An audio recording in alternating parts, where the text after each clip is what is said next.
Hello everyone, एक बार फिर से आप सभी का वेलकम है आपके अपने इस चैनल पे, जहां पर आपको लगातार CU UT PG की काउंसलिंग में हेल्प की जा रही है।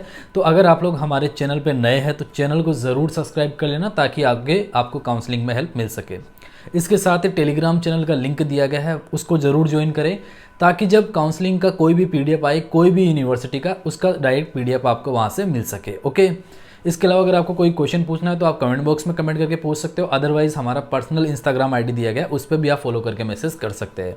सो आज की इस वीडियो में हम लोग बात करने वाले हैं आपके जो डॉक्यूमेंट है उसको लेके, कि कौन कौन सा डॉक्यूमेंट आपको आपकी एडमिशन की जो प्रोसेस है उसमें उसकी आवश्यकता पड़ती है, एंड कौन सा डॉक्यूमेंट जो कि आप कहाँ से बना सकते हो वो भी मैं आपको इस वीडियो में हिंट दे के जाऊँगा।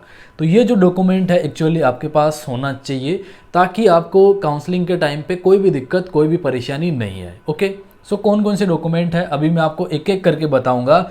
जो भी डॉक्यूमेंट में आपको कन्फ्यूजन है वो भी मैं क्लियर करके जाऊंगा कि कहाँ से बनेगा, हमारे पास नहीं है, नहीं होगा तो क्या होगा, अगर एक्सटेंशन लगेगा या नहीं लगेगा, सब पर बात करूंगा मैं। ठीक है, तो इसलिए आप लोग वीडियो को पूरा वॉच करिए। सबसे पहले हम बात करते हैं फ़ोटो और सिग्नेचर। ये तो बेसिकली लगेगा ही लगेगा, आपकी काउंसलिंग में इसकी ज़रूरत पड़ेगी सबसे पहले। इसके अलावा आपका आधार, वो लगता है, आधार नंबर उसमें लगते हैं आपके। ठीक है, मोस्टली यूनिवर्सिटीज़ में लगेंगे, तो आपके पास ये कलेक्ट करके आपको ये सारे डॉक्यूमेंट रखने हैं। तो फ़ोटो सिग्नेचर हो गया, इसके अलावा आधार है, एंड फिर जो है अगर हम लोग आगे बात करें यहाँ पर तो जो है 10th का मार्कशीट, फिर मैंने आगे लिखा है 10th का सर्टिफिकेट। तो अब देखिए, आराम से सुनिए, मेरी बात को अच्छे से समझिए। दोनों में डिफरेंट बता देता हूँ क्या है, क्योंकि कईयों के पास जो है ये नहीं होगा, मतलब जिनके बोर्ड के अंदर मार्कशीट ही मिलती है, सर्टिफिकेट नहीं मिलता है, तो जाहिर सी बात है कि वो स्टूडेंट इस चीज़ को लेकर परेशान होंगे। जैसे आप JNU में काउंसलिंग करवाएंगे, सिलेक्शन जब आपका हो जाता है तो वहाँ पर मार्कशीट का ऑप्शन भी आता है और वहाँ पर सर्टिफिकेट का ऑप्शन भी आता है। तो उस टाइम बड़े पैनिक क्रिएट करते हैं स्टूडेंट कि हमारे पास सर्टिफिकेट नहीं है, सिलेक्शन हो गया, कहीं मेरा सिलेक्शन कैंसिल नहीं हो जाए, मेरा एडमिशन कैंसिल नहीं हो जाए। तो मैं बताता हूँ क्या सिस्टम होता है। कईयों में जैसे CBSE बोर्ड में देखेंगे तो आप वहाँ पर मार्कशीट और सर्टिफिकेट दोनों मिलता है, तो वो उन स्टूडेंट को तो प्रॉब्लम नहीं है, लेकिन प्रॉब्लम तो उनको है ना जिनके पास ये मार्कशीट या सर्टिफिकेट नहीं है। तो कोई दिक्कत नहीं है, यूनिवर्सिटी उस केस में एक्सेप्ट करती है। या तो फिर आपकी मार्कशीट में से लिखा हुआ रहता है विथ सर्टिफिकेट, तो वो सर्टिफिकेट भी है और मार्कशीट भी है, तो उस कंडीशन में आप दोनों जगह इसी को यूज कर सकते हैं। क्लियर हुआ आपको? ऐसे ही जो है नहीं है तो आप 10th वाली यूज़ कर सकते हैं, बड़ी प्रॉब्लम नहीं है, क्योंकि जब है ही नहीं तो कहाँ से देंगे, अब आपका बोर्ड ही आपको नहीं देता तो कहाँ से देंगे। क्लियर? ऐसे ही मैंने फिर 12th का मेंशन किया, 12th की मार्कशीट और 12th का आपका सर्टिफिकेट। तो वही ऊपर वाला सीन है, अगर सर्टिफिकेट नहीं है तो मार्कशीट से भी काम चल जाएगा, डोंट वरी। ठीक है, तो ये आपका 10th 12th तक रहा। उसके बाद ग्रेजुएशन की बात करते हैं। अगर आपने BA BSc BCom BTech कुछ भी आपने किया है, मीन्स ग्रेजुएशन का टोटल मिला के बात करें, तो उसका मार्कशीट आपके पास होना चाहिए और दूसरा आपके पास उसका सर्टिफिकेट होना चाहिए। अब एक चीज़ मैंने यहाँ पर मेंशन नहीं करी है, लेकिन जब आप काउंसलिंग कराते हैं तो कई यूनिवर्सिटी आपकी डिग्री आपसे मांगने लग जाती है कि डिग्री वहाँ पर अपलोड करिए। लेकिन डिग्री क्या होता है कि डिग्री ऐसा नहीं है कि 2-4 दिन में मिल जाती है, डिग्री मिलने में काफ़ी टाइम लग जाता है। तो उस कंडीशन में आप क्या करेंगे? उस कंडीशन में आप जो है वहाँ पर कुछ भी उनका एक्सटेंशन वगैरह होगा तो वो आप डाउनलोड करके यूज़ कर लेंगे, नहीं तो वो फिर उस पर कंपलसरी नहीं लगाएंगे, स्टार हटा देंगे वहाँ से कि अगर आप इसको नहीं फिल करेंगे तो भी आपका फॉर्म आगे प्रोसेस हो जाएगा। तो कोई दिक्कत नहीं है, और जिनके पास है वो अपलोड कर देंगे। ठीक है ना? तो यहाँ तक आपका ग्रेजुएशन का मैटर रहा। अब उसके बाद हम लोग आगे बात करते हैं कौन सा डॉक्यूमेंट आपको चाहिए।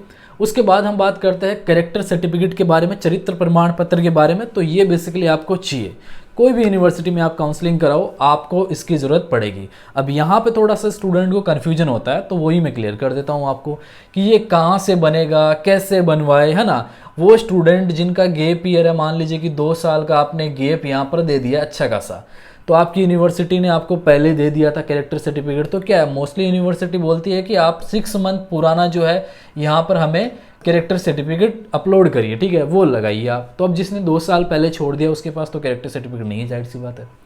तो इसका फॉर्मेट आता है, आप वो फॉर्मेट डाउनलोड करेंगे, किसी भी अथॉरिटी से आप इसको वेरीफाई करवाएंगे और उसके बाद आप कैरेक्टर सर्टिफिकेट अपलोड कर सकते हैं। कैरेक्टर सर्टिफिकेट का मतलब ये है कि आपका चरित्र कैसा है, मतलब पीछे का रिकॉर्ड कैसा है, आप यूनिवर्सिटी में आ रहे हैं कोई नुकसान तो नहीं पहुंचाएंगे, है ना, इसलिए बेसिकली ये मांगा जाता है। तो आपको समझ में आया, जिसके पास नहीं है, जिसका गैप ईयर है, जिसके कॉलेज से नहीं मिलता है, ऐसा भी होता है कि इग्नू वाले बोलेंगे कि हमें तो मिलता ही नहीं है। ठीक है, तो इग्नू अगर आप किसी कॉलेज के थ्रू कर रहे हो, आप डायरेक्टली तो नहीं कर रहे होंगे ना, किसी कॉलेज को तो आपने ऐड किया ही होगा, तो आप उस कॉलेज से जो है ये सर्टिफिकेट ले सकते हैं, कैरेक्टर सर्टिफिकेट ले सकते हैं, क्योंकि आप उनके अंडर में करे हो ना वो कोर्स, तो आप उस कंडीशन में उस कॉलेज से जाके ले सकते हो। उनको पता है आपका नेचर कैसा है, कैरेक्टर कैसा है, तो वो आपको उसके बेस पे बना के दे देंगे, तो ये आपका चल जाएगा। क्लियर हुआ आपको? ठीक है, आगे हम बात करते हैं माइग्रेशन सर्टिफिकेट के लिए। अब माइग्रेशन सर्टिफिकेट कहाँ मिलेगा आपको, इसका भी मैं पूरा आपको डिटेल कर देता हूँ। माइग्रेशन सर्टिफिकेट, जैसे आप किसी कॉलेज में पढ़ रहे हो तो कॉलेज में माइग्रेशन नहीं मिलता है, कॉलेज में आपको मार्कशीट मिलती है, बस उतना ही सीमित। उसके बाद जो ये आपको माइग्रेशन मिलता है, ये आपकी यूनिवर्सिटी से मिलता है, जिसके थ्रू आप जिस कॉलेज में हो उस यूनिवर्सिटी के अटैच में, तो मेन यूनिवर्सिटी जाना पड़ता है आपको। अब कई स्टूडेंट को ये प्रॉब्लम होगी जो अदर स्टेट से है और उनका यूनिवर्सिटी अदर स्टेट में है ना, तो आपको टेंशन लेने की जरूरत नहीं है, घबराने की जरूरत नहीं है। इस केस में क्या होता है कि जैसे जो माइग्रेशन होता है उसके लिए हर यूनिवर्सिटी आपको टाइम देती है। जैसे अगर आप जेएनयू वाले प्रोस्पेक्टस में देखेंगे तो आई थिंक इस साल 30 अक्टूबर के आसपास डेट दे रखा है, तो ऐसे ही जो है आपको लगभग अक्टूबर तक का टाइम आप मान के चलो कि मिल जाएगा, तब तक आप अपना माइग्रेशन वहाँ पर जमा करवा सकते हैं उस यूनिवर्सिटी में जिसमें कि आपने एडमिशन करवाया। सो इसका कोई बड़ा इश्यू नहीं है, डोंट वरी, आपके पास एडमिशन का टाइम नहीं है, कोई दिक्कत नहीं है। इसके लिए एक तो एक्सटेंशन फॉर्म होता है, वो लग जाएगा। अब आप बोलोगे कि सर एक्सटेंशन फॉर्म मिलेगा कहाँ पे? जिस यूनिवर्सिटी की वेबसाइट पे आप जाएंगे, काउंसलिंग करवाएंगे, उन्होंने इसका फॉर्मेट दे रखा होगा, बस उस फॉर्मेट को डाउनलोड करना है, फिल करना है और अपलोड कर देना है। क्लियर हुआ आपको? ठीक है, माइग्रेशन वाला क्लियर हो गया। उसके बाद हम बात करते हैं कैटेगरी सर्टिफिकेट के बारे में। अब कैटेगरी सर्टिफिकेट में बेसिकली मैं ऐड करूंगा एससी वाले स्टूडेंट को, एसटी वाले स्टूडेंट को, ओबीसी वाले स्टूडेंट को, इसके अलावा यहाँ पर ईडब्ल्यूएस वाला जो स्टूडेंट है उसको, या फिर अदर कैटेगरी भी आपके पास है, कोई स्पोर्ट्स कोटा का वगैरह है तो वो सर्टिफिकेट में ही हम एक बार उसको ऐड करते हैं। ये तो बेसिकली कैटेगरी सर्टिफिकेट हो गए, लेकिन आपके पास जैसे कोई मतलब स्पोर्ट का है, आपने एनसीसी किया है, एनएसएस किया है और कोई यूनिवर्सिटी उसका बेनिफिट देती है, तो उसके लिए आपको उसका सर्टिफिकेट एटलीस्ट होना ज़रूरी है। ठीक है, तो अब मैं बात करूँगा आगे केवल कैटेगरी के लिए, वो मैंने आपको हिंट कर दिया। कैटेगरी में देखिए आप जैसे ओबीसी एनसीएल वाले हैं या फिर ईडब्ल्यूएस वाले हैं, और एससी एसटी में उतना दिक्कत नहीं आता जितना कि ओबीसी और ईडब्ल्यूएस में आता है, तो आप एक बार चेक कर लेना अपने सर्टिफिकेट को रिन्यू हो रखा है या फिर नहीं हो रखा है, तो आप उस हिसाब से इसको रिन्यू यहाँ पर करवाएंगे। ट्राई करो 1 अप्रैल के बाद का अगर हो तो और भी बेटर है। बाकी आपको हर यूनिवर्सिटी जिसमें भी आप काउंसलिंग करवाए उनके प्रोस्पेक्टस में लिखा हुआ होता है कि आपको इस डेट तक का जो है यहाँ पर ये सर्टिफिकेट अपलोड करना है। ठीक है, तो अगर आप उस डेट तक बना रखा आपने, वो क्लियर कर रखा आपने, तो आप उस वाले सर्टिफिकेट को यूज़ कर सकते हैं। ठीक है, चलिए अब देखिए थोड़ा सा ये कि यहाँ पर ये भी बता देता हूँ कि यार कहाँ से बनाएंगे, कैसे बनेगा। तो यार देखो ये अब हर स्टेट का अलग अलग होता है। आप हमारे स्टेट का पूछोगे मैं तुरंत आपको बता दूंगा यहाँ जाइए ये बन जाएगा, ठीक है, वो आपको काम करके दे देंगे। लेकिन वो आपके स्टेट में किस तरीके से बनता है वो थोड़ा सा अलग हो जाता है। जैसे नॉर्मली अगर बात करूँ तो जो भी मतलब एजेंट होता है साइबर कैफ़े वाले जो कि बना के देते हैं, सर्टिफिकेट बनाते हैं, फॉर्म फिल करते हैं, है ना, तो उनको आइडिया होता है। या आप लॉयर के पास जाएंगे जो बाहर बैठते हैं, नोटरी वगैरह जो करते हैं, तो उनको आइडिया होता है, वो आपको तुरंत बता देंगे ये सारा फॉर्मेट होगा, ये प्रोसेस आपको करना पड़ेगा, तो आप फिर उस हिसाब से बना सकते हैं। या आप अपने नियर बाय साइबर कैफे से बात कर सकते हैं, वो आपको बता देता है कैसे ये बनता है। ठीक है, अब आगे बात करते हैं हम इनकम सर्टिफिकेट के बारे में। जी हाँ, ये भी आपका लगेगा, लेकिन ये कब लगेगा, ये आपको काउंसलिंग के टाइम पे जो है नहीं मांगेंगे बेसिकली, लेकिन कई यूनिवर्सिटी अगर मांग भी लेते हैं तो इसका यूज कहाँ होता है, इसका यूज होता है एक्चुअली जब आपको स्कॉलरशिप मिलती है, तो इसके लिए इसका ज़रूरत पड़ता है। जैसे अगर आप जनरल के स्टूडेंट हो, आपको स्कॉलरशिप के चांस नहीं है, तो मतलब आप उस कैटेगरी में नहीं आते हो। चांस नहीं से मेरा मतलब ये है कि जैसे मान लीजिए कि किसी के पेरेंट्स गवर्नमेंट जॉब में, उसको स्कॉलरशिप नहीं मिलती है ना। हर स्कॉलरशिप का अपना अपना कंडीशन होता है कि आप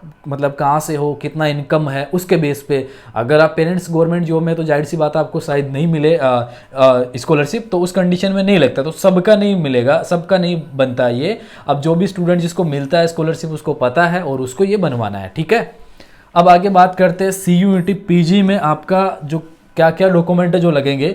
एक तो आपका स्कोर कार्ड जो कि NTA ने आपको दिया है, वो आप डाउनलोड करके रख लो, प्रिंट करवा लो, उसको रख लो। ठीक है, दूसरा आपका एडमिट कार्ड, उसको भी रख लो आप, क्योंकि कहीं मांगेंगे आपसे सीधा सीधा। एक मैंने यहाँ पर ऐड नहीं किया है, जो कन्फर्मेशन पेज है वो आप यहाँ पर ज़रूर एक मतलब डाउनलोड कर लेना। आपके डैशबोर्ड में तीनों चीज़ें दी हुई है, तीनों चीज़ों वहाँ से जो है आप डाउनलोड कर लीजिए। ठीक है, ये चाहिए। इसके अलावा यहाँ पे रेजिडेंस जो सर्टिफिकेट है, जो निवास प्रमाण पत्र होता है, वो लगेगा आपका। ठीक है, कि आप कहाँ से निवास करते हैं, मतलब कहाँ के हैं आप, होम टाउन कहाँ पे है, वो चाहिए एड्रेस प्रूफ के लिए। तो ये बेसिकली जब हॉस्टल जब आपको मिलता है ना, तब ये मांगा जाता है। वैसे सबके अंदर ये इसकी ज़रूरत नहीं पड़ेगी, लेकिन जब आप हॉस्टल के लिए फॉर्म फिल करेंगे ना तो इसकी ज़रूरत आपको पड़ेगी। तो ये भी आप बनवा लेना। जैसे अगर आप JNU का फॉर्म फिल करेंगे ना तो उसमें आपको इसकी ज़रूरत पड़ती है, क्योंकि हॉस्टल वाला प्रोसेस वो उसी समय दे देते हैं आपको कि आपको ये सारे अपलोड करना है। उसमें आप आधार, बिजली बिल वगैरह वो भी अपलोड कर सकते हैं। वो मैंने यहाँ पर ऐड नहीं किया क्योंकि वो सारी यूनिवर्सिटी नहीं मांगती है, वो जब आप ऑफलाइन जाते हो ना तब का वो प्रोसेस है। बाकी ऑनलाइन में यही है। अगर आप बोल रहे हो तो मैं बता देता हूँ उसमें। जैसे मान लीजिए कि आप कहीं रेंट पे रहते हो तो वहाँ का बिल या बिजली का बिल, लाइट ये पानी का बिल कुछ भी आप लगा सकते हैं। बाकी मूल निवास प्रमाण पत्र आपका लगता है, ठीक है।